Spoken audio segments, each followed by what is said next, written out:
Bab 1191, Misteri Ras Alien. Aku tidak mendapatkan apa-apa, aku hanya menghancurkan Akademi Suci di sepanjang jalan, jawab Fang Yu. Petik 2 titik titik titik. Menghancurkan Akademi Suci. Ekspresi Veler kosong. Jika orang lain mengatakan hal itu, mereka pasti akan menganggapnya sebagai pamer.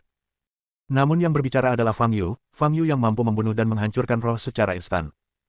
Mengapa kau menghancurkan Akademi Suci? Tanya Veler ragu-ragu. Akademi Suci menyerang lebih dulu, kata Fang Yu. Ekspresi Veler berubah, tetapi dia tetap diam. Ngomong-ngomong, tadi kau bilang ada seseorang yang menyebut Akademi Suci sebelum kau melihat gerbang Akademi Suci. Siapa orang itu? Tanya Fang Yu. Namanya Mo Fan Li, bajingan tak tahu malu, kata Veler.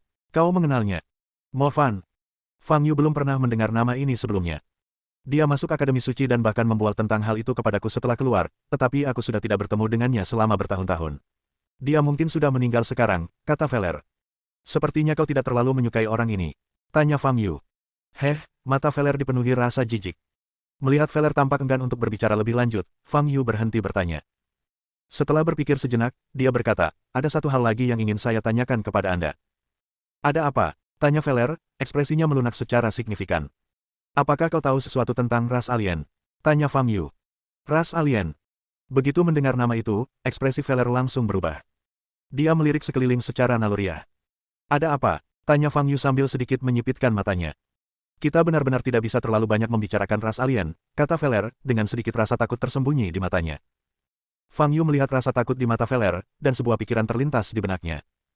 Jelaslah, Veler memang memiliki pemahaman tentang ras asing. Mengapa kita tidak bisa bicara lebih banyak? Tanya Fang Yu. Veler menarik napas dalam-dalam dan berkata dengan tegas, kita tidak bisa terlalu banyak membicarakannya. Kita tidak bisa membicarakan ras lain. Fang Yu menatap Veler, matanya sedikit berkedip. Saat itu, Veler berbicara dengan nada yang sama seperti yang diucapkan Jordan sebelumnya. Keduanya tampaknya memiliki pengalaman masa lalu yang menanamkan rasa takut yang besar terhadap ras lain dalam diri mereka. Namun, seperti apa sebenarnya pengalaman itu masih belum diketahui. Elias, yang berdiri di belakang, juga menatap Veler dengan heran. Sepanjang ingatannya, Veler tidak pernah menunjukkan ekspresi seperti itu. Bahkan ketika menghadapi kepunahan roh dan hampir dimusnahkan, Veler tetap tak gentar. Namun kini, ketika topik tentang ras asing muncul, ekspresi Veler berubah, dan kata-katanya dipenuhi rasa takut dan gelisah. Ini sama sekali berbeda dari Veler sebelumnya. Kau, Fang Yu ingin mengajukan lebih banyak pertanyaan. Kita benar-benar tidak bisa membicarakan ini, kata Veler tegas sambil mengangkat matanya. Baiklah, Fang Yu berdiri dan berkata, akan kukatakan dengan jelas, tujuanku adalah memusnahkan ras alien, dan aku sudah memusnahkan cukup banyak. Beberapa Punisher datang kepadaku, tapi aku juga sudah mengalahkan mereka. Alasan aku mengatakan semua ini adalah untuk memberitahumu bahwa ras alien sebenarnya tidak begitu menakutkan. Jika kamu tahu sesuatu, kamu bisa berbicara denganku setelah kamu mengetahuinya. Setelah berbicara, Fang Yu menatap Elias. Elias kemudian menatap Veler. Veler tampak tenggelam dalam pikirannya saat ini, sepenuhnya larut dalam dunianya sendiri. Izinkan saya mengantar Anda, Tuan Fang, kata Elias. Fang Yu memanggil beberapa kali sebelum lonceng angin kecil kembali kepadanya, dengan ekspresi sangat enggan. Kenapa kita pergi secepat ini? Aku belum puas jalan-jalan, kata lonceng angin kecil. Fang Yu tidak menjawab pertanyaannya, tetapi berjalan maju bersama Elias. Apakah tuanmu pernah menyebutkan ras alien apapun kepadamu sebelumnya? Tanya Fang Yu. Elias menggelengkan kepalanya, ekspresinya serius, dan berkata, dia tidak pernah menyebutkannya, dan aku belum pernah melihatnya menunjukkan ekspresi seperti itu sebelumnya. Begitu, Fang Yu mengangguk, lalu bertanya, ngomong-ngomong, ada satu hal lagi. Apakah kau tahu sesuatu tentang Mo Fan, yang dia sebutkan tadi? Aku memang tahu itu, kata Elias setelah ragu sejenak, tapi aku hanya menyimpulkannya dari beberapa kata yang diucapkan guruku tentang dia. Ceritakan padaku, kata Fang Yu. Orang ini, sepertinya saingan guru dalam urusan cinta, kata Elias dengan suara rendah. Oh, Fang Yu mengangkat alisnya. Setelah itu, Elias menceritakan tentang Mo Fan kepadanya. Mo Fan ini, kala itu, mencuri pacar gurunya, dan setelah berhasil, dia bahkan pamer kepada Veler dengan wanita itu. Hingga hari ini, Veler tidak pernah melupakan wajah kedua orang itu, dan dia mengutuk mereka dari waktu ke waktu. Sejak saat itu, Veler memutuskan hubungan asmaranya dan mengabdikan dirinya pada jalan kultivasi. Jadi begitulah keadaannya. Fang Yu mengangguk. Dia tidak berniat untuk bergosip tentang hal-hal ini. Dia hanya sangat penasaran tentang Veler. Meskipun memiliki tingkat kultivasi alam Yin Yang, dia menolak Akademi Suci. Ini menunjukkan bahwa dia benar-benar mengandalkan bakat dan kerja kerasnya sendiri untuk menembus ke tahap menengah alam transendensi kesengsaraan, alam Yin Yang. Hal ini juga menunjukkan bahwa orang-orang yang dipilih oleh Akademi Suci tampaknya adalah mereka yang memiliki bakat luar biasa dalam kultivasi. Fang Yu dan Elias berjalan sambil berbincang, dan tak lama kemudian tiba di gerbang paviliun Zanlong. Aku pergi sekarang, kata Fang Yu. Elias sedikit membungkuk dan menyatukan kedua tangannya sebagai salam. Setelah itu, Fang Yu membawa lonceng angin kecil dan terbang menjauh dari paviliun Zanlong.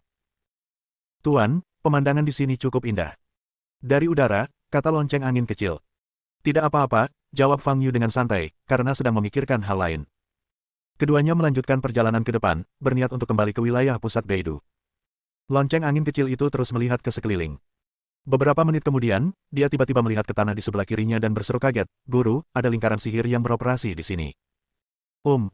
Fang Yu mengikuti arah pandangan lonceng angin kecil itu dan menunduk.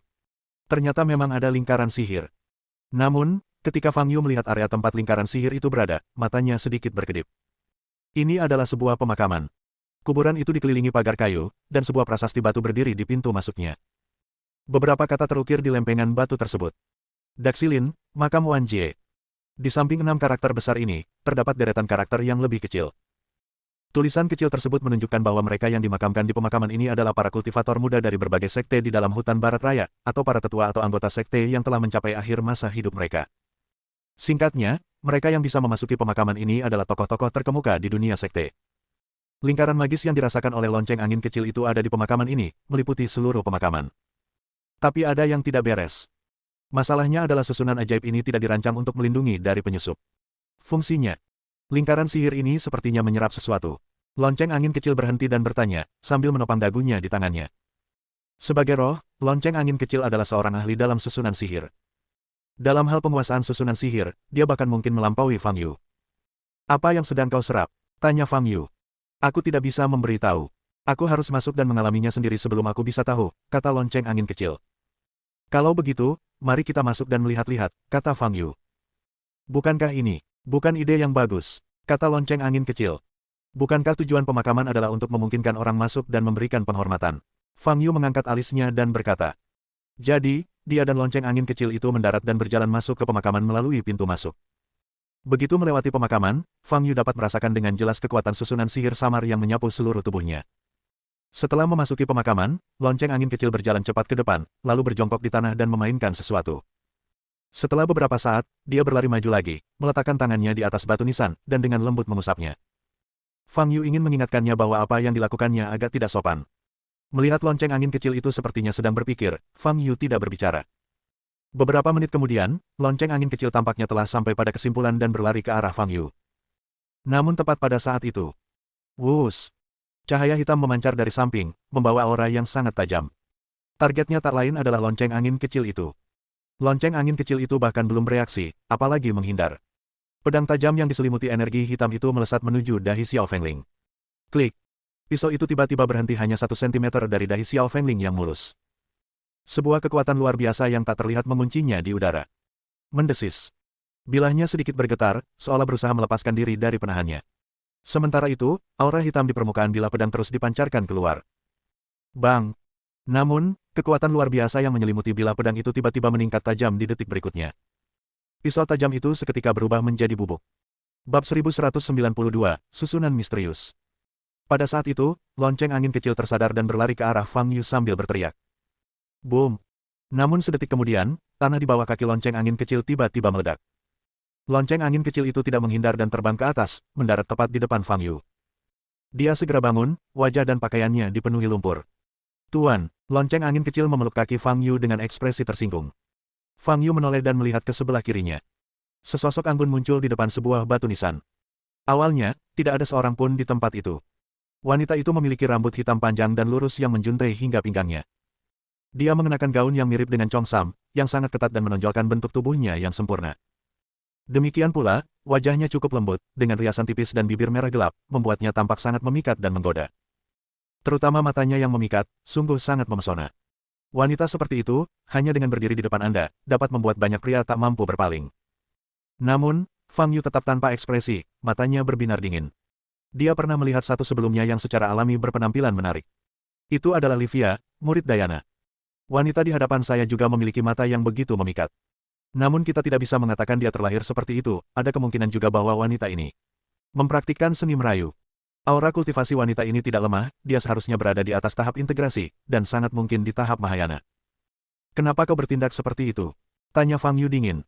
Wanita itu melirik lonceng angin kecil, yang berpegangan erat pada kaki Fang Yu, dan berkata, kuburan ini bukan tempat yang boleh kau masuki. Suaranya sangat memikat, setiap kata seolah memiliki daya tarik khusus yang bisa membuat bulu kuduk merinding. Meskipun bernada dingin, film ini tetap memiliki daya tarik yang luar biasa.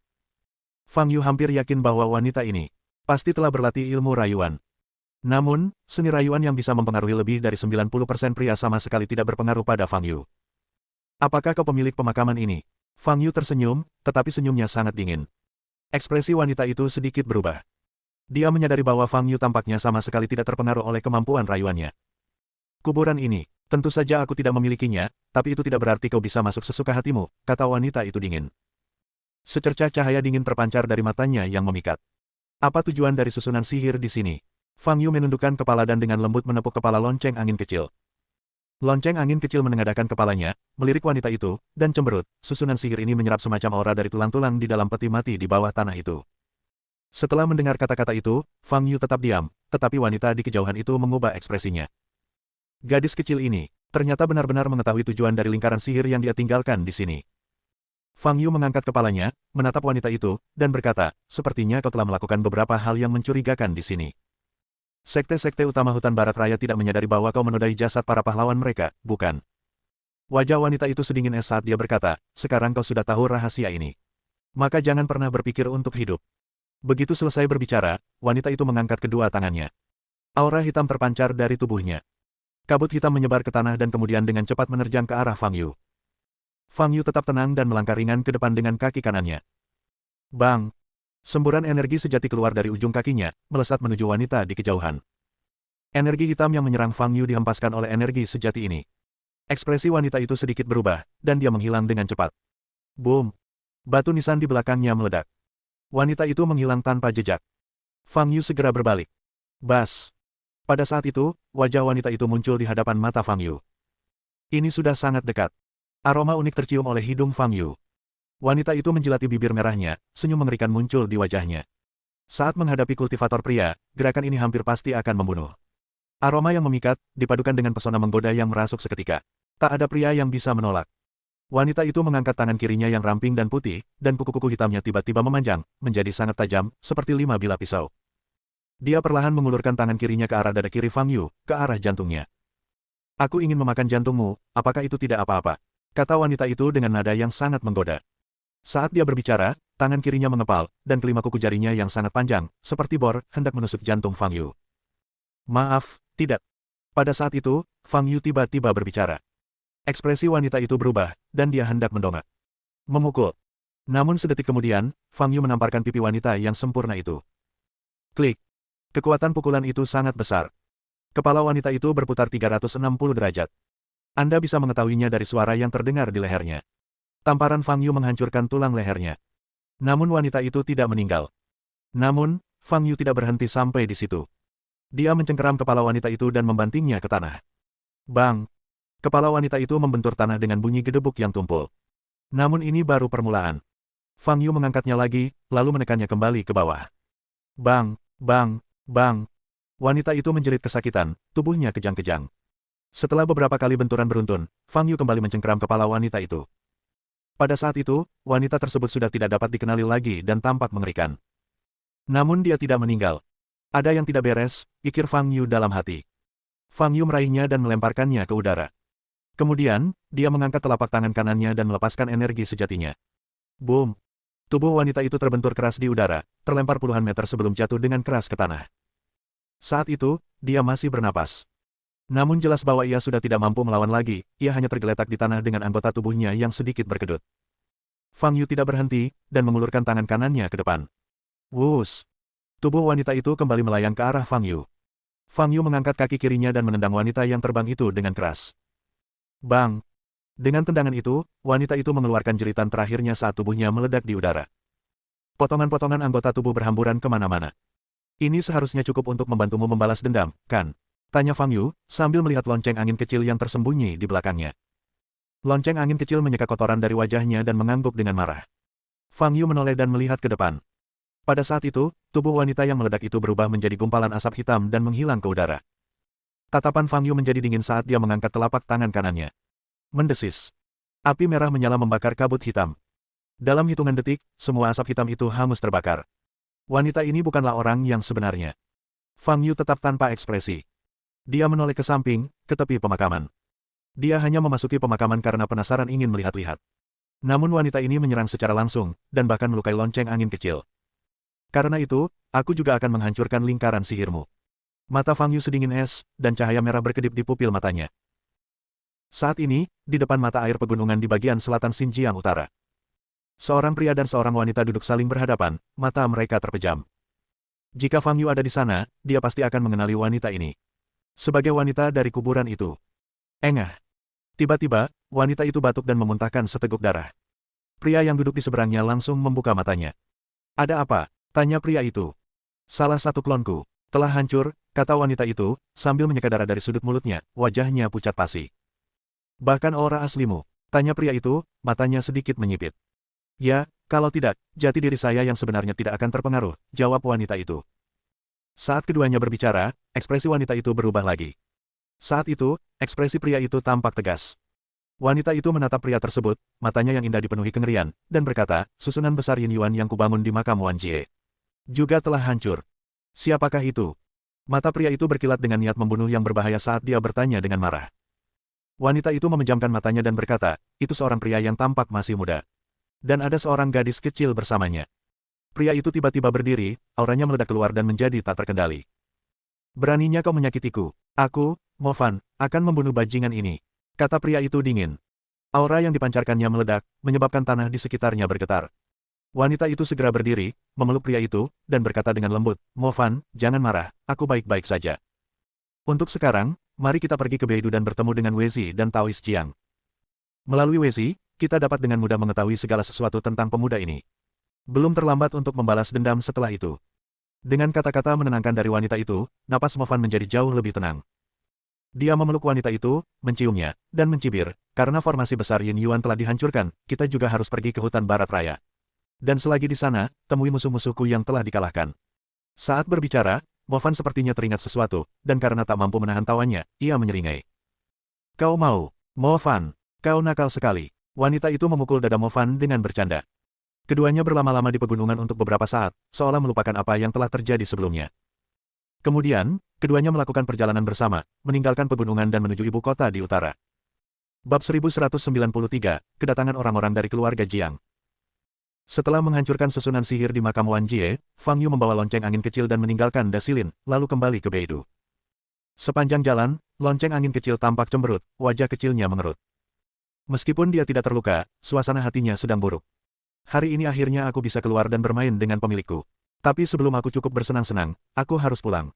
Kami melewati sebuah pemakaman, dan aku hanya pergi untuk melihat-lihat ketika seorang wanita meniupku dan menutupi wajahku dengan lumpur. Semakin Xiao Fengling memikirkannya, semakin marah dia, dan matanya bahkan sedikit memerah. Perasaan negatifnya terus berlanjut hingga Fang Yu mengatakan bahwa dia tidak akan pulang untuk sementara waktu. Setelah kembali ke Beidou, Fang Yu memutuskan untuk mengunjungi keluarga Lin. Dia belum mengunjungi keluarga Lin selama beberapa bulan sejak penyatuan dengan tubuh roh Dao Agung itu. Saat kami tiba di rumah keluarga Lin, waktu sudah menunjukkan pukul 1 siang. Fang, Tuan Fang. Penjaga gerbang itu langsung mengenali Fang Yu dan ekspresinya menjadi bersemangat. Saya akan segera melapor kepada kepala keluarga. Kata penjaga itu, lalu mulai berlari kembali. Tidak perlu, aku akan masuk sendiri, kata Fang Yu. Kemudian, dia mengambil lonceng angin kecil itu dan berjalan masuk ke gerbang keluarga Lin. Tuan Fang, kata penjaga itu sambil mengikuti, sang patriark sedang menerima tamu di ruang resepsi, Anda boleh. Tidak apa-apa, aku akan berkeliling sendiri saja, kata Fang Yu. Silakan saja kau lakukan apa yang kau mau. Mendengar Fang Yu mengatakan hal itu, para penjaga tentu saja tidak berkata apa-apa lagi dan membungkuk hormat ke arah Fang Yu pergi. Sementara itu, Fang Yu berjalan santai di sepanjang jalan utama dengan lonceng angin kecil di belakangnya. Saat mereka berjalan, Fang Yu melirik lonceng angin kecil dan memperhatikan bahwa dia melihat sekeliling dengan rasa ingin tahu. Pemandangan di sini jelas tidak sebagus pemandangan di kampung halaman kita. Apa yang begitu menarik dari tempat ini? Tanya Fang Yu. Rumah kami memiliki pemandangan yang indah, tetapi saya sudah bosan, Tuan, jawab lonceng angin kecil itu dengan sungguh-sungguh. Fang Yu ingin mengatakan sesuatu lagi, tetapi tiba-tiba teringat bahwa lonceng angin kecil telah menghabiskan waktu jauh lebih lama di rumah besar itu daripada dirinya. Dan sebagian besar waktu, dia sendirian. Meskipun rumah besar itu sangat luas dan memiliki banyak pemandangan indah, lonceng angin kecil mungkin sebenarnya sudah bosan melihat semuanya. Coba pikirkan, selama ratusan atau ribuan tahun, jika seseorang tinggal di rumah besar, apalagi yang akan mereka lakukan? Mereka mungkin hanya menghitung helai rumput di halaman. Tentu saja, pemikiran seperti ini muncul karena memperlakukan lonceng angin kecil itu sebagai manusia biasa. Jika kamu menganggap lonceng angin kecil itu sebagai roh, maka sedikit waktu ini tidak akan berarti apa-apa, dan kamu tidak akan merasa kesepian. Namun masalahnya adalah, saat ini, lonceng angin memang semakin menyerupai manusia. Fang Yu menatap lonceng angin kecil itu, matanya sedikit berkedip, lalu bertanya, "Lonceng angin kecil, aku punya pertanyaan untukmu." Lonceng angin kecil mendongak menatap Fang Yu. "Kau sudah tinggal di rumah besar ini selama bertahun-tahun, apakah kau tidak pernah merasa kesepian?"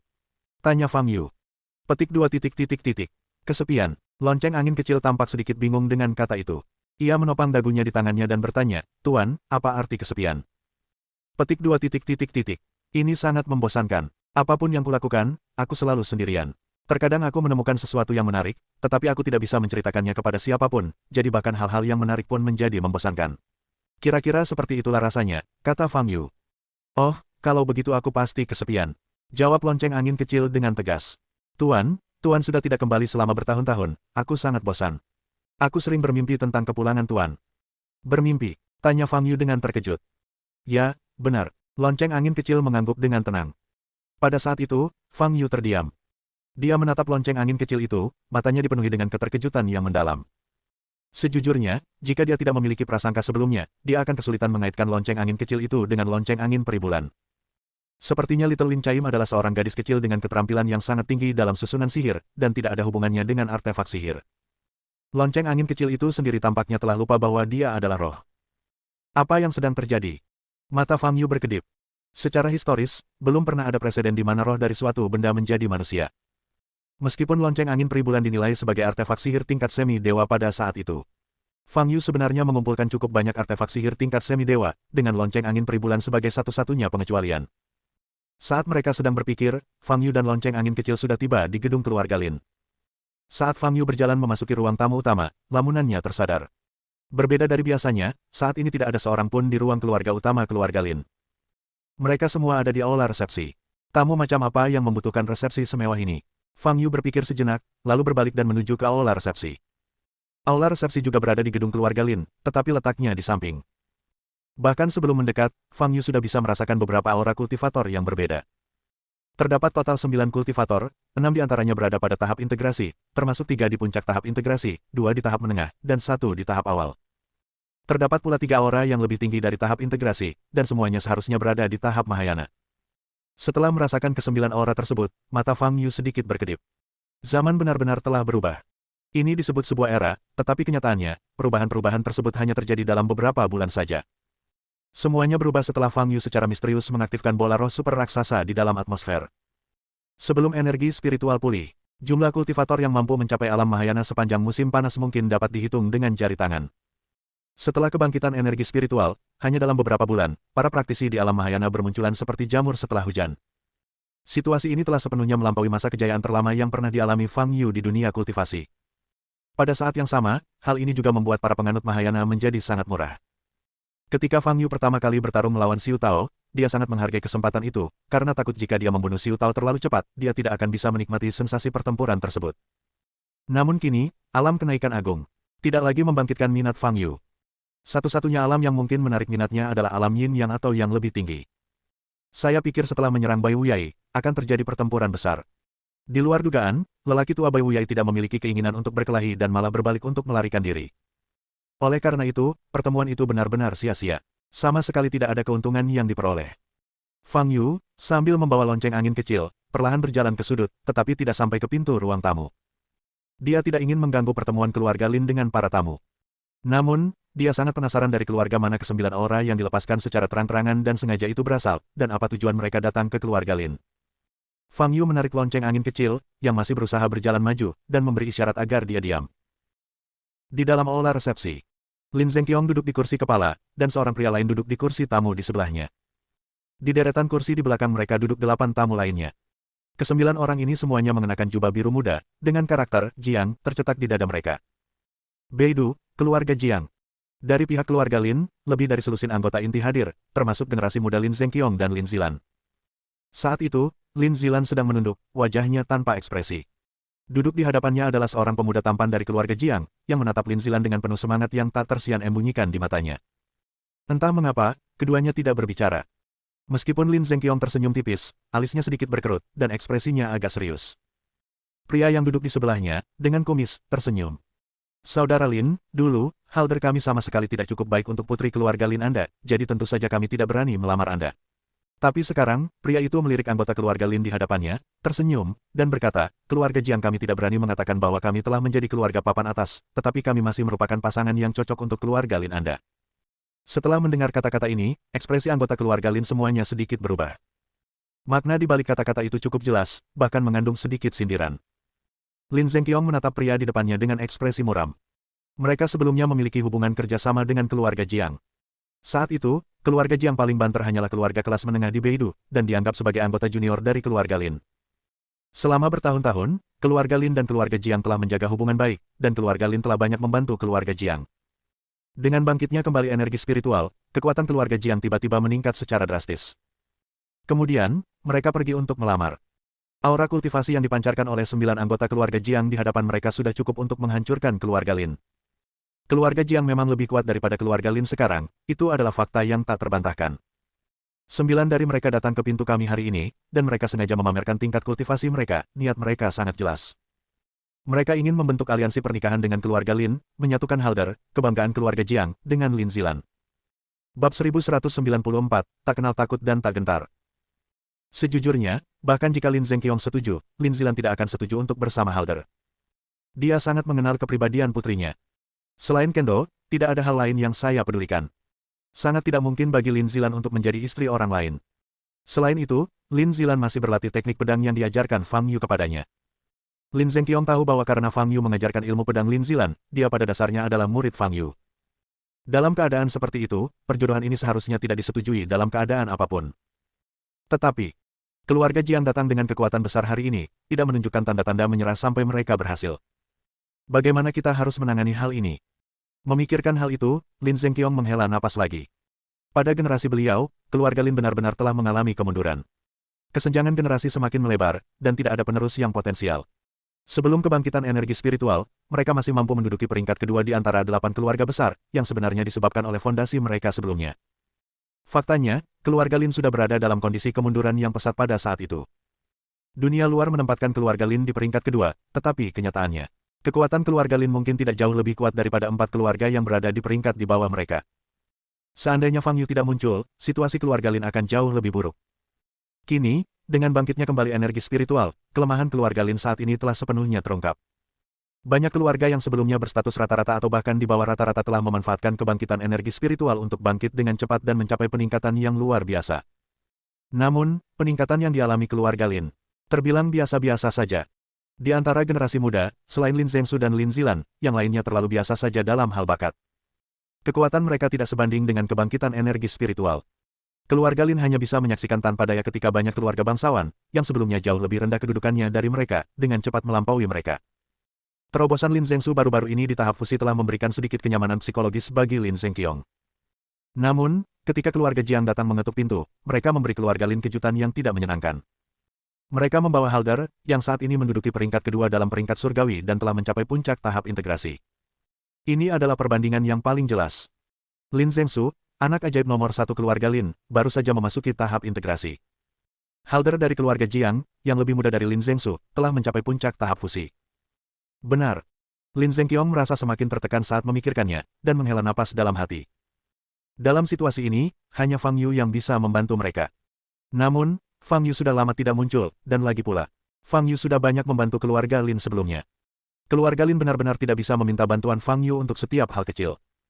Sosok sekaliber Fang Yu pasti akan sangat tidak sabar dengan urusan keluarga bangsawan seperti ini. Saudara Lin, apa keputusanmu? Tanya Gohe sambil tersenyum. Dia adalah kepala keluarga Jiang saat ini dan ayah dari Halder. Lin Zengqiong mempersiapkan kata-katanya, berniat untuk menolak. Saudara Lin, Halder kita berada di urutan kedua dalam daftar hari ini. Dia pasti layak mendapatkan Zilan, kan? Gohe tiba-tiba berkata sebelum Lin Zengqiong sempat berbicara. Ekspresi Lin Zengqiong sedikit berubah. Gohe kemudian menoleh ke Lin Zilan dan berkata, Zilan, kau pasti sudah menyadari perasaan Halder padamu sejak lama, kan? Kurasa kalian berdua sangat cocok. Sambil berbicara, Gohe melirik Halder lagi. Saat tatapan mereka bertemu, Halder segera berdiri, berjalan ke arah Lin Zilan, dan berlutut dengan satu lutut. Melihat hal itu, ekspresi anggota keluarga Lin berubah. Dia mengeluarkan sebuah kotak kecil dari sakunya dan memberikannya kepada Lin Zilan. Itu cara melamar yang umum, memang begitulah kebiasaan di dunia sekuler. Halder tersenyum dan berkata, Zilan, aku sangat menyukaimu. Jika kau menikah denganku. Kata-kata Halder sangat murahan. Sebenarnya, keluarga Lin dan keluarga Jiang memiliki hubungan baik di masa lalu, tetapi Lin Zilan dan Halder tidak terlalu akrab satu sama lain, paling banyak hanya bertemu beberapa kali saja. Namun, ucapan Halder terdengar seolah-olah dia dan Lin Zilan sudah saling mengenal sejak lama dan sangat akrab. Zilan, aku pasti akan membuatmu bahagia. Halder membuka kotak di tangannya, di dalamnya terdapat cincin bertatahkan batu permata. Batu permata pada cincin itu berkilauan dengan cahaya yang berwarna-warni. Ini adalah cincin 5 elemen yang diberikan kepadaku oleh leluhur keluarga Jiang. Ini adalah artefak magis tingkat atas, kata Halder. Leluhur memberikannya kepadaku, dan aku memberikannya kepadamu. Lin Zilan menundukkan kepala dan tetap diam. Lin Zengqiong sangat cemas saat ini. Dia sangat mengenal kepribadian Lin Zilan. Fakta bahwa dia bisa tetap tenang sekarang sudah menjadi bukti pengendalian dirinya yang luar biasa. Patriark Jiang, saya rasa masalah ini seharusnya masih, Lin Zengqiong memulai. Gohe mengangkat tangannya dan berkata, Patriark Lin, ini adalah masalah antara anak muda, biarkan mereka menanganinya sendiri. Saat mengucapkan kata-kata itu, secerca kemenangan terpancar di mata Gohe. Lin Zengqiong menangkap pandangan sekilas itu dan hatinya merasa cemas. Dia tiba-tiba mengerti niat keluarga Jiang hari ini. Pada saat itu, Halder yang berada di bawah sudah meletakkan cincin itu tepat di depan Lin Zilan. Lin Zilan mengerutkan kening, tetapi nadanya tetap tenang saat berkata, aku tidak akan menerimanya. Zilan, beri aku kesempatan, dan aku akan membuktikan cintaku padamu. Kata Halder sambil mengulurkan cincin itu sedikit lebih jauh, hampir menyentuh wajah Lin Zilan. Aku tidak menerimanya, kata Lin Zilan dingin, sambil sedikit menengadahkan kepalanya. Zilan, Halder mengulurkan tangan kirinya, seolah ingin menyentuh pipi Lin Zilan. Memukul. Pada saat itu, Lin Zengsu tiba-tiba berdiri, menepis cincin dari tangan Halder, dan meraih tangan Halder yang satunya. Halder, apa yang kau lakukan? Tanya Lin Zengsu dengan tatapan dingin. Pada saat itu, ekspresi Halder berubah, dan dia tiba-tiba berdiri. Ketujuh anggota keluarga Jiang yang duduk di seberang juga tiba-tiba berdiri, ekspresi mereka dingin. Suasana tiba-tiba menjadi tegang dan konfrontatif. Para anggota keluarga Lin yang hadir dipenuhi kemarahan. Lin Zengqiong melirik Gohe di sampingnya, wajahnya sangat muram. Inilah tujuan sebenarnya dari keluarga Jiang. Menggunakan ini sebagai alasan untuk membuat keributan. Tujuan pertama adalah untuk menguji toleransi keluarga Lin, dan tujuan kedua adalah untuk memprovokasi keluarga Lin. Dan kemudian melakukan konfrontasi langsung. Mereka yakin bahwa keluarga Jiang lebih kuat daripada keluarga Lin, oleh karena itu, jika terjadi konflik, keluarga Jiang pasti akan menjadi pemenangnya. Begitu mereka memenangkan konfrontasi langsung, keluarga Lin tidak akan memiliki kekuatan untuk melawan dan akan berada di bawah kekuasaan keluarga Jiang. Adapun Lin Zilan, mustahil baginya untuk menolak pernikahan itu pada saat itu. Saudara Lin, keluarga Jiang kita telah mengusulkan perjodohan.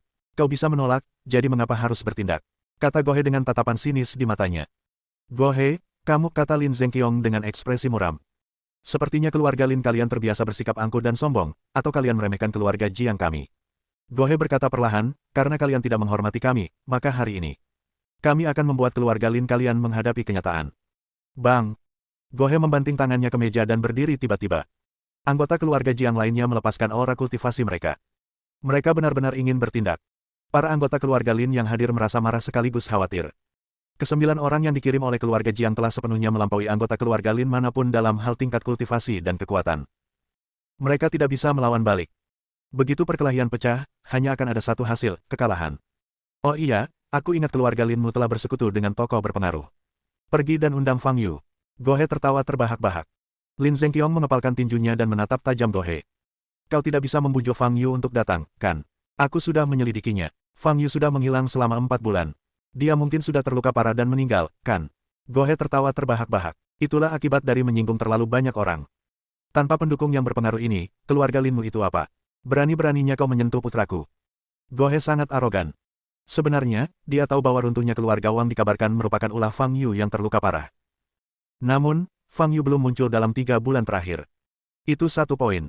Alasan kedua adalah karena Gohe membawa artefak magis. Sebuah artefak magis yang dianugerahkan kepadanya oleh leluhurnya. Setelah diaktifkan, artefak magis ini dapat langsung menyelimuti seluruh kompleks keluarga Lin. Semua anggota keluarga Lin akan dikendalikan dan diputus dari semua kontak dengan dunia luar. Sekalipun Fang Yu masih hidup dan mampu menyelamatkan mereka, keluarga Lin tidak akan bisa mengirimkan sinyal bahaya. Selama artefak magis itu diaktifkan, Semua anggota keluarga Lin tidak akan berdaya untuk melawan dan akan berada di bawah kekuasaannya. Keluarga Lin akan menjadi bagian dari keluarga Jiang tanpa sepengetahuan Fang Yu. Setelah itu, jika Fang Yu datang mengetuk pintu Anda. Bab 1195, Nasib Buruk. Mereka bahkan bisa mengancam nyawa semua orang di keluarga Lin. Selain itu, keluarga Jiang masih dipimpin oleh kepala keluarga mereka, jadi mereka tidak serta-merta takut pada Fang Yu. Inilah alasan sebenarnya mengapa Gohe begitu pemberani. Secara lahiriah, mereka datang untuk menjalin aliansi pernikahan, tetapi pada intinya, ini tidak berbeda dengan apa yang terjadi di dunia seni bela diri di seluruh negeri selama musim panas yang terik. Ini adalah perebutan kekuasaan antara keluarga-keluarga yang berpengaruh. Keluarga Jiang ingin mencaplok keluarga Lin, salah satu dari 8 keluarga besar terdahulu. Aku beri kau waktu 3 detik untuk melepaskan tanganku, kata Halder sambil menatap Lin Zhengsu di depannya. Ekspresi Lin Zhengsu tegas, matanya dingin, dan dia tidak menunjukkan niat untuk melepaskan genggamannya. Lin Zhengsu, apakah kau pikir keluarga Linmu masih sama seperti dulu? Halder mencibir. Jika kau tidak melepaskan tanganku dalam 3 detik ini, aku jamin kau tidak akan hidup bahagia selama 30 tahun ke depan. Mendengar itu, anggota keluarga Lin lainnya menjadi pucat pasi. Lin Zilan berdiri, tangan kanannya sudah berada di sarung pedang di pinggangnya. Dia tidak pandai mengungkapkan emosinya dan tidak suka berbicara. Namun saat ini, kemarahan dan semangat juang di matanya sangat jelas terlihat. 3. Halder mempertahankan senyum tipis di wajahnya, tampak benar-benar tak terkendali. Tatapan mata Lin Zhengsu dingin, dan dia masih memegang lengan Halder, tidak menunjukkan niat untuk melepaskannya. 2, 1. Lin Zhengsu tidak melepaskan genggamannya hingga 3 detik berlalu. Tatapan mata Halder tiba-tiba menjadi dingin. Boom! Auranya tiba-tiba meledak. Tingkat kultivasi puncak dari tahap integrasi. Boom! Anggota keluarga Lin lainnya yang duduk di samping semuanya terpaksa mundur karena aura tersebut. Namun Lin Zhengsu dan Lin Zilan tidak mundur selangkah pun. Lin Zhengsu tetap tanpa ekspresi, dan lapisan energi sejati terpancar dari tubuhnya. Halder sedikit menyipitkan matanya, melepaskan energi sejatinya ke lengan kanannya, dan mencoba melepaskan diri dari cengkeraman Lin Zhengsu. Namun, dia mencoba, hanya untuk menyadari bahwa dia tetap tidak bisa bergerak. Kekuatan dan energi sejati Lin Zhengsu justru menekannya. Bagaimana mungkin itu terjadi? Dia menduduki peringkat kedua dalam peringkat surgawi. Puncak tahap integrasi. Lin Zhengsu ini bahkan belum mencapai ambang batas peringkat surgawi. Halder merasakan gelombang rasa malu dan marah, dan auranya semakin kuat. Tatapan mata Lin Zhengsu sedingin es. Dia menggertakkan giginya dan mencengkeram lengan Halder dengan erat. Dia tahu bahwa saat ini, dia tidak bisa mundur selangkah pun. Jika tidak, keluarga Lin akan kehilangan martabatnya. Gohe, yang berada di belakang, melihat pemandangan ini dan wajahnya menjadi muram. Dia tidak ingin membuang waktu, dan dia juga tidak ingin memberi kesempatan kepada anggota keluarga Lin lainnya untuk memberi tahu mereka. Lalu dia mengepalkan tinju kanannya. Bas! Cincin penyimpanan di jari tengah tangan kanannya memancarkan semburan cahaya. Sebuah lentera merah seukuran kepalan tangan muncul di tangannya. Gohe memegang lentera merah di tangannya dan melafalkan mantra. Wus! Tiba-tiba, kobaran api merah menyala di dalam lentera merah itu. Pada saat itu juga, lentera merah memancarkan lapisan kekuatan yang samar. Gohe menatap ke depan dengan senyum dingin. Namun pada saat itu, ia merasakan ringan di tangan kanannya. Saat melihat ke arah sana, lentera merah itu terbang menuju gerbang. Lalu dia melihat 2 sosok. Satu besar dan satu kecil. Fang Yu menangkap lentera merah yang terbang itu dengan tangan kanannya dan meliriknya dengan santai. Itu menarik. Sepertinya artefak tipe susunan sihir, kata Fang Yu sambil menyerahkan lentera merah itu kepada lonceng angin kecil. Ambil ini dan pelajari. Baiklah, lonceng angin kecil sangat menyukai bentuk lentera merah itu dan langsung menerimanya. Pada saat itu, semua orang di ruang penerimaan tamu menoleh ke arah Fang Yu. Fang, Tuan Fang. Lin Zhengqiong membuka matanya lebar-lebar dan menatap Fang Yu dengan rasa terkejut dan gembira di matanya. Anggota keluarga Lin lainnya juga sama. Ekspresi Gohe berubah. Potret Fang Yu telah beredar di keluarga mereka, jadi mereka secara alami mengenalinya. Tapi, kenapa Fang Yu ada di sini? Dia sudah lama tidak muncul di depan umum, mengapa hari ini? Mungkinkah keluarga Lin sudah memberitahunya? Mustahil. Setelah memasuki keluarga Lin, mereka melepaskan indera ilahi mereka, yang menyelimuti seluruh keluarga Lin. Tidak mungkin keluarga Lin bisa menghubungi Fang Yu tepat di depan mata mereka. Namun bagaimanapun juga, Fang Yu tetap muncul di hadapan mereka. Ini. Gohe, yang tadinya percaya diri dan tak kenal takut, tiba-tiba menjadi cemas dan gelisah. Semua kepercayaan dirinya sebelumnya didasarkan pada anggapan bahwa Fang Yu tidak akan muncul. Setidaknya, mereka harus berada di bawah kendali seluruh keluarga Lin sebelum muncul kembali. Namun, saat itu dia baru saja mengaktifkan senjata sihirnya ketika Fang Yu muncul dan mengambilnya. Wajah Halder juga memucat. Kalian benar-benar tidak beruntung. Baik aku datang sedetik lebih awal atau sedetik lebih lambat, kalian tidak akan berada dalam masalah, kata Fang Yu dengan tenang. Tapi waktu kedatanganku kebetulan sangat tepat. Fang Yu, kau, jangan terlalu sombong, kita berasal dari keluarga Jiang. Teriak Gohe dengan berani. Keluarga Jiang, belum pernah dengar nama mereka, jawab Fang Yu. Kau, Halder hendak berbicara. Wus. Fang Yu mengangkat tangan kanannya. Tubuh Halder terlempar tak terkendali ke arah Fang Yu. Lin Zilan adalah keturunan teman lamaku, dan aku bisa memutuskan pernikahannya. Fang Yu menatap Halder, yang meronta-ronta ketakutan, dan berkata, dengan penampilanmu yang pengecut, kau jauh dari pantas untuknya. Ayah, selamatkan aku, teriak Halder, wajahnya pucat pasi. Selamatkan Halder dengan cepat. Gohe kehilangan kendali dan berteriak kepada 7 kultivator keluarga Jiang lainnya. Ketujuh kultivator keluarga Jiang menatap Fang Yu, wajah mereka pucat pasi dan hati mereka dipenuhi rasa takut. Mereka sudah agak khawatir sebelum melaksanakan rencana hari ini. Sekarang, Fang Yu benar-benar muncul di hadapanku. Mulai sekarang juga, teriak Gohe. Ketujuh kultivator keluarga Jiang itu terguncang. Karena tidak ada pilihan lain, mereka melepaskan energi batin mereka dan mengaktifkan teknik mereka untuk menyerang Fang Yu. Gohe memanfaatkan waktu ini untuk mengeluarkan sebuah token. Dia perlu menghubungi leluhurnya. Jika tidak, kemungkinan ke-9 orang itu menemui kematian tragis hari ini sangat kecil. Boom! Suara dentuman keras. Saat Gohe mengeluarkan token itu, sebelum dia sempat menghancurkannya, dia merasakan tanah bergetar hebat. Dia mengangkat kepalanya, melihat ke depan, dan menatap dengan mata terbelalak.